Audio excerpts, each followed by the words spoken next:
आइए जानते हैं चुंबकीय तथा अनुचुंबकीय पदार्थ क्या होते हैं। अपने बस्ते में से पेन, पेंसिल, कंपास प्रकार जो होता है, जिससे आप लोग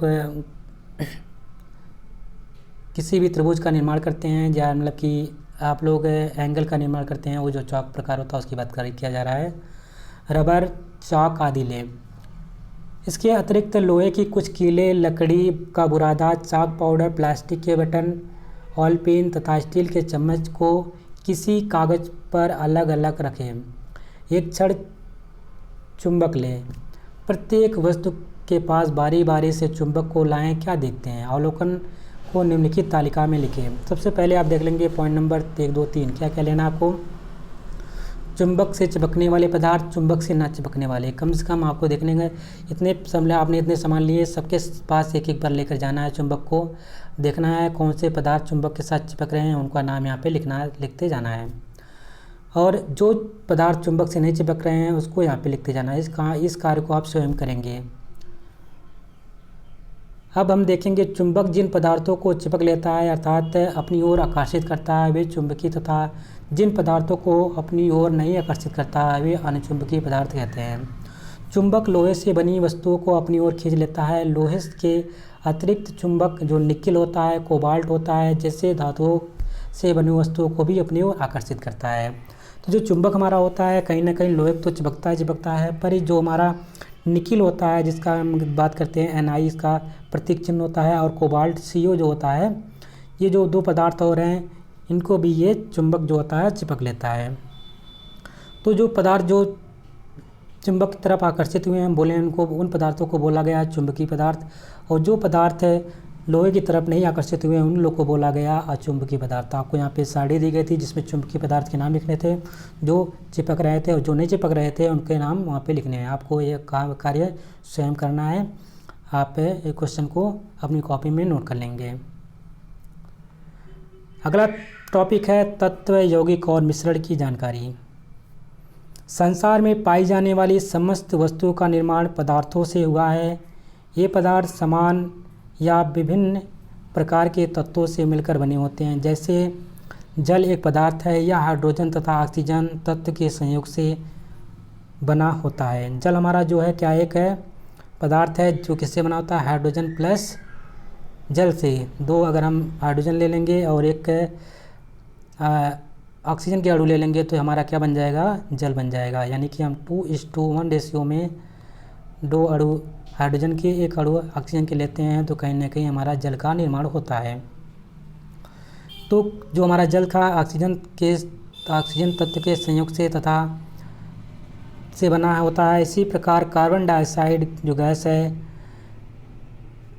का निर्माण कार्बन तथा ऑक्सीजन के तत्वों से होता है। उसी प्रकार है CO2, यानी 1:2 रेशियो में लेना है। 2 एटम्स आपके लेने हैं ऑक्सीजन के और 1 एटम्स आपको लेना है, 1 ताप लेना है कार्बन को। इसको आपस में मिलाएं तो कहीं ना कहीं कार्बन डाइऑक्साइड का निर्माण होगा। तो ऑक्सीजन के तत्वों से बना हुआ है। प्रकृति में उपलब्ध लाखों पदार्थ मूल रूप से कुछ तत्वों के आपसी संयोग से बने हैं। ऐसे तत्वों की संख्या अब तक लगभग 111 हो गई है। लेकिन प्रेजेंट टाइम में अगर हम बात करें तो लगभग 118 या 19 के आसपास है, जो प्राकृतिक और कृत्रिम दोनों प्रकार की जो तत्व हैं। तो आप इसको अब यहाँ पे जो आपको बुक में लिखाया गया है उसी को नोट करेंगे, उसके बारे में जानकारी लेंगे। जब आप अगली कक्षाओं में पहुँचेंगे तो आपको जितने भी तत्व हैं अभी तक ज्ञात हुए हैं उसकी पूरी जानकारी मिल जाएगी। बात करते हैं तत्व की। तत्व क्या होता है? पदार्थ का वह मूल रूप जिसे किसी भी क्रिया द्वारा अन्य सरल पदार्थों में विभाजित नहीं किया जा सकता है, तत्व कहलाता है। किसी तत्व में उपस्थित समस्त अणु या परमाणु समान गुणधर्म वाले होते हैं, जैसे लोहा, तांबा, सल्फर, हाइड्रोजन, ऑक्सीजन आदि। यहाँ पे बताया गया जो तत्व होता है वह मूल रूप से जो होता है किसी भी क्रिया द्वारा उसको और भी सरल नहीं किया, यानी उसको और भी थोड़ा विभाजित नहीं किया जा सकता है। वे पदार्थ हमारे क्या कहलाते हैं? तत्व कहलाते हैं। इसमें जो भी परमाणु इनसे जो बना होता है, जो तत्व होता है, जिसमें तत्व में उपस्थित जो अणु या परमाणु होते हैं वो एक समान गुणधर्म वाले होते हैं। जैसे कि अगर लोहे की बात करते हैं तो लोहे में सिर्फ Fe यानी कि फेरस का ही तत्व ही रहेगा। अगर हम तांबा की बात करते हैं तो सिर्फ में कापर जो रहेगा कापर ही रहेगा। सल्फर में सल्फर रहेगा, हाइड्रोजन में सिर्फ हाइड्रोजन ही रहेगा और ऑक्सीजन में सिर्फ ऑक्सीजन ही रहेगा। अब बात करते हैं, अगला पॉइंट हमारा है यौगिक। यौगिक जो होता है वो क्या होता है, दो या दो से अधिक तत्व निश्चित अनुपात में मिलाकर यौगिक का निर्माण करते हैं। जैसे हाइड्रोजन तत्व के दो परमाणु ऑक्सीजन तत्व के एक परमाणु से मिलकर जल यौगिक का एक अणु बनाता है। यौगिक के गुण उनसे अवयवी तत्वों के गुण से भिन्न होते हैं। यानी कि जब हम दो या दो से अधिक तत्वों को एक निश्चित अनुपात में मिलाते हैं तो हमें क्या मिलता है, यौगिक का निर्माण होता है। यानी कि एक निश्चित अनुपात क्या हो सकता है, यहाँ पे दो जल लेना है, दो हाइड्रोजन के अणु लेने हैं, जबकि ऑक्सीजन का एक अणु लेना है। तो कहीं ना कहीं एक निश्चित अनुपात है। इनको जब मिलाया गया तो हमें क्या मिला, एक यौगिक के अणु मिला, जो कि उनके अवयवी तत्व जो थे उनके भिन्न अलग अलग, उनके जो गुण अलग अलग हो सकते हैं कि हाइड्रोजन का गुण अलग होगा, ऑक्सीजन का अलग होगा। तो ये ज़रूरी नहीं कि यौगिक में जो गुण होते हैं सेम हो, वो अलग अलग हो सकते हैं। और हमें कम से कम दो या दो से अधिक तत्वों को मिलाने पर ही यौगिक का निर्माण कर सकते हैं। मिश्रण क्या होता है, मिश्रण के बारे में जान लेते हैं। दो या दो से अधिक तत्व या यौगिक अनिश्चित अनुपात में मिलाकर मिश्रण का निर्माण करते हैं। मिश्रण में अवयवी तत्वों या यौगिकों के गुण विद्यमान रहते हैं। जैसे शरबत क्या है, मिश्रण है। चीनी आपका यौगिक व जल यौगिक से मिलकर बनता है। इसमें चीनी एवं जल दोनों के गुण विद्यमान है। यानी कह सकते हैं जिसमें दो या दो से अधिक तत्व या यौगिक अनिश्चित अनुपात में मिलाते हैं, या तो हम तत्व मिला दें या तो हम क्या मिला दें, यौगिक मान लीजिए चीनी, आपने जल मिलाया H2O, चीनी मिलाया सुक्रोज, आपने क्या मिलाया, इसको दोनों को घोल दिया। घोलने के बाद तीसरा आइटम क्या बना, आपका शरबत बना। तो शरबत कहीं ना कहीं दो तत्वों यानी यौगिकों से मिलकर के बना है और इसी को हम बोलेंगे मिश्रण। दो जो होता है, दो या तो दो से अधिक तत्व ले लीजिए या दो से अधिक यौगिक ले लीजिए, इनको एक अनिश्चित अनुपात में, कोई भी अनुपात नहीं फिक्स मिक्स हो, किसी भी अनुपात में मिला दीजिए, जो मिलकर बनेगा वही हमारा क्या कहलाता है, मिश्रण कहलाता है। ठीक है, आपने मिश्रण के बारे में जानकारी लिया। और इसमें जो मिश्रण होता है इसमें दोनों के गुण जो होते हैं विद्यमान होते हैं, जल एवं चीनी के। ये बात को ध्यान में रखना है। ज़रा सोचिए और बताइए, खाना खाते समय आपने दाल, चावल, अचार, दही आदि मिलाया होगा। इस क्रिया से यौगिक बना है या मिश्रण, इसके बारे में आपको बताना है। तो आप मान लीजिए खाना खा रहे हैं, उस समय आपने दाल लिया, कोई निश्चित मात्रा थी, नहीं थी। चावल लिया, कोई निश्चित मात्रा थी, नहीं है। अचार कोई निश्चित मात्रा थी, नहीं थी। दही कोई निश्चित मात्रा थी, नहीं थी। तो ये सब हमारे, अगर हम एक अनिश्चित अनुपात में कई चीज़ों को मिलाते हैं, कई यौगिकों को मिलाते हैं, तो कहीं ना कहीं वो क्या बनाता है, हमारा मिश्रण बनाता है। यानी हम कह सकते हैं कि ये क्या है, हमारा मिश्रण है। इसी प्रकार से साबुन बनाने में तेल या तथा कास्टिक सोडा को मिलाकर उबाला जाता है। साबुन का हम सभी उपयोग करते हैं, बताइए या यौगिक है या मिश्रण है। इस क्वेश्चन का आंसर आपको कमेंट बॉक्स में कमेंट करके बताना है। आपने मिश्रण के बारे में पढ़ा, यौगिक के बारे में पढ़ा, तो आपको यहाँ पे बात करनी है।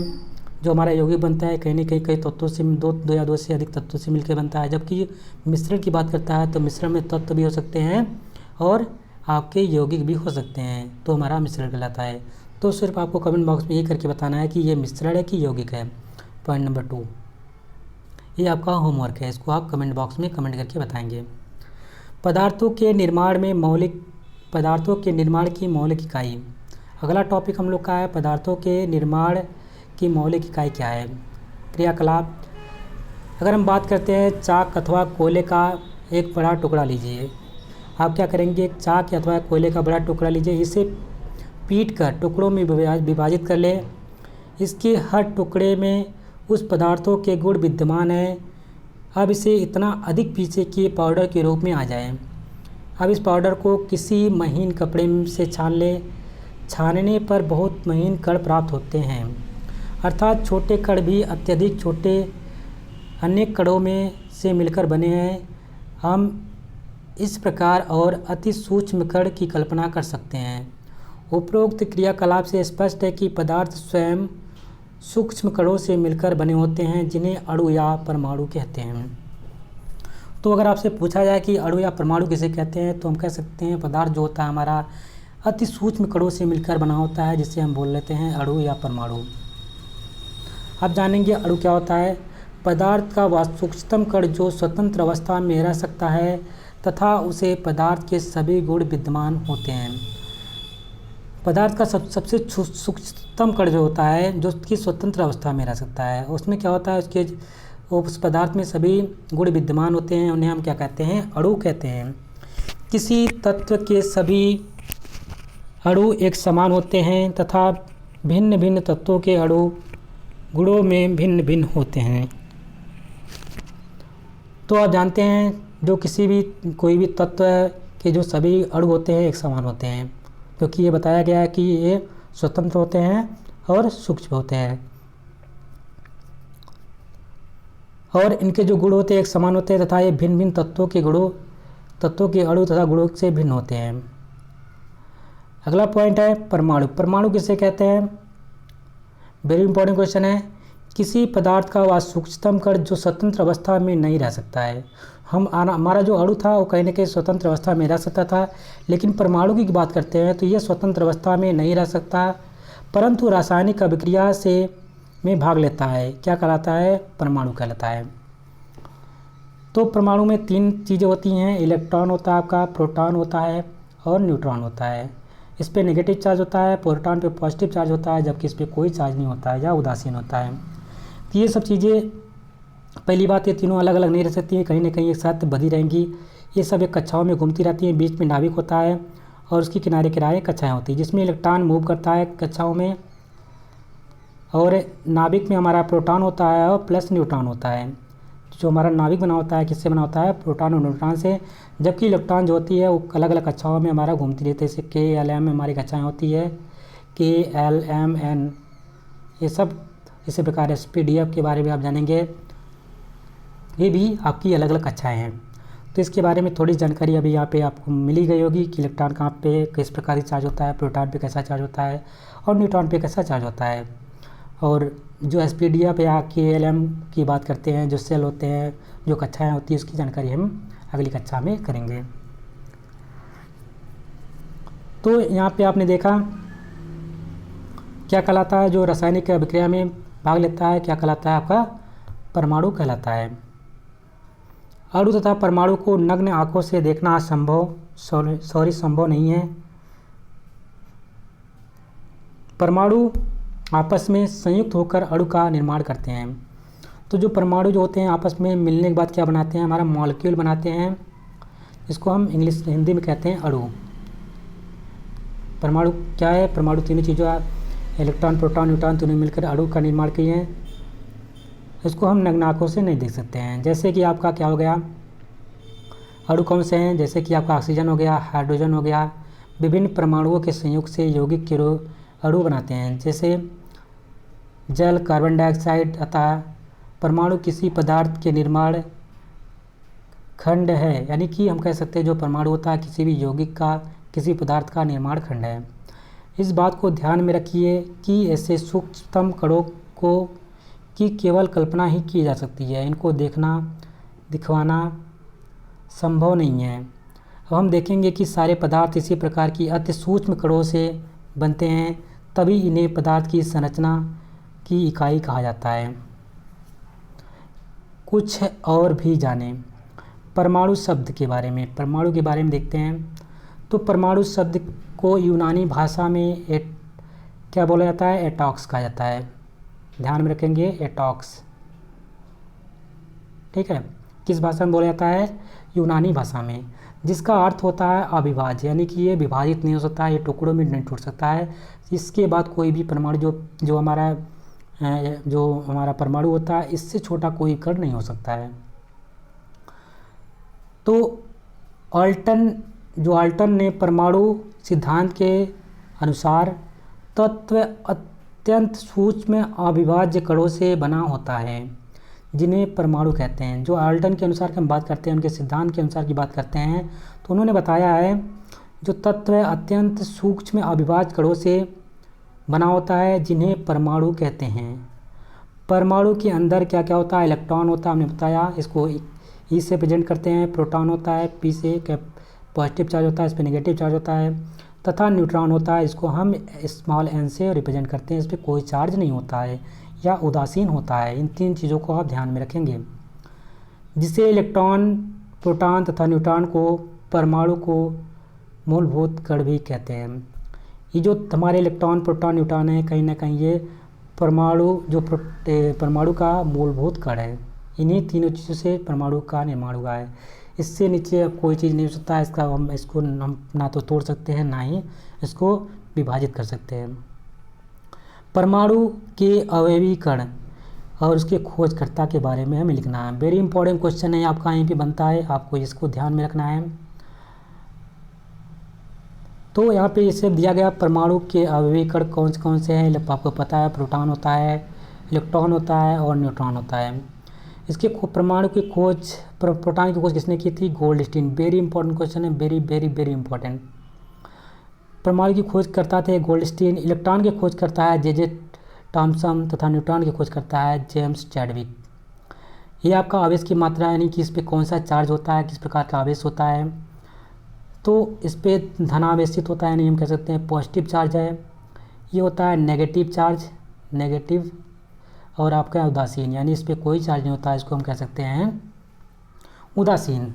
तो हमारा जो प्रोटॉन है पॉजिटिव चार्ज से, अब इस पर जो आवेश होता है वो धनात्मक होता है, हिंदी में बोलते हैं। इलेक्ट्रॉन जो होता है नेगेटिव होता है, यानी कि ऋणात्मक होता है, ऋणात्मक आवेश होता है। न्यूट्रॉन जो होता है उदासीन होता है, यानी कि इस पर कोई चार्ज नहीं होता है, यानी कि ये न्यूट्रल होता है। ठीक है, वेरी इंपॉर्टेंट क्वेश्चन यहाँ पे बनता है आपके, कई बार एग्जाम में पूछा जाता है कि प्रोटॉन की खोज किसने की, इलेक्ट्रॉन की खोज किसने की और न्यूट्रॉन की खोज किसने की। आपने कई बार सुना भी होगा ईटा पर नाच, ईटा पर नाच। तो आप यहाँ से याद कर सकते थे पहले, ईटा यानी इलेक्ट्रॉन, इस ई फॉर क्या होगा? इलेक्ट्रॉन। इलेक्ट्रॉन की खोज किसने की? आप देख रहे हैं यहाँ पे टॉमसन नाम आ रहा है, तो जे टॉमसन ने की। परमाणु के बारे में हम लोग पहले पढ़े थे, परमाणु की खोज किसने की थी? रदरफोर्ड के बारे में सब लोग जानते थे। ठीक है, तो हम कहते हैं परमाणु किसने किया? रदरफोर्ड। लेकिन ये चीज़ यहाँ पे गलत हो जाती है, क्योंकि रदरफोर्ड ने सिर्फ परमाणु का नाम दिया है, उन्होंने इसका खोज नहीं किया है। और ना से, यानी ना से हमारा न्यूट्रॉन हो जाएगा, जबकि चा से हो जाएगा चैडविक। तो हम 2 चीज़ों को तो याद कर सकते हैं, ईटा और नाच। जबकि परमाणु की बात आता है, तो परमाणु की बात करेंगे तो हमारा हमेशा ध्यान में रखना है परमाणु की खोज किसने की है? गोल्डस्टीन ने की है। ये वेरी इंपॉर्टेंट क्वेश्चन है, कई बार एग्जाम में पूछा गया है, तो आयोग ने भी इसको गोल्डस्टीन ही माना है। तो ये चैप्टर यहीं पे कंप्लीट होता है। जो यहाँ पे आपको प्रश्न अभ्यास दिखाया जा रहा है उसको हम अगले पार्ट में करेंगे, और जो भी 3 प्रश्न अभ्यास हैं सबको हम वहाँ पर जो डिस्कशन करना होगा उसको डिस्कशन कर लेंगे, और जहाँ पे जो जितने भी क्वेश्चन है उसको वहाँ पे कर लेंगे। तो आशा करते हैं आप सभी ने इस पार्ट को पढ़ा, जो मेन टॉपिक, कुछ मेन टॉपिक्स थे उसके बारे में जानकारी भी ली, परमाणु इलेक्ट्रॉन खोज किसके बारे में सब कुछ आपने जाना। आप इसको 1-2 बार रिवीजन कर लेंगे, अपनी बुक से पढ़ लेंगे, तो उसके बाद जो भी प्रश्न अभ्यास है उसको हम करा देंगे, और आसानी से उसको अपनी कॉपी में नोट करके आप उसको, इस चैप्टर को आसानी से याद कर सकते हैं। बहुत बेहतरीन तरीके से आपको समझाया गया है। और अगर आपको ये वीडियो अच्छी लगी हो तो इसको आप लाइक कर दीजिएगा, चैनल को सब्सक्राइब कर दीजिएगा, और वीडियो को शेयर करना बिल्कुल ना भूलिएगा। Thank you. जय हिंद, जय भारत।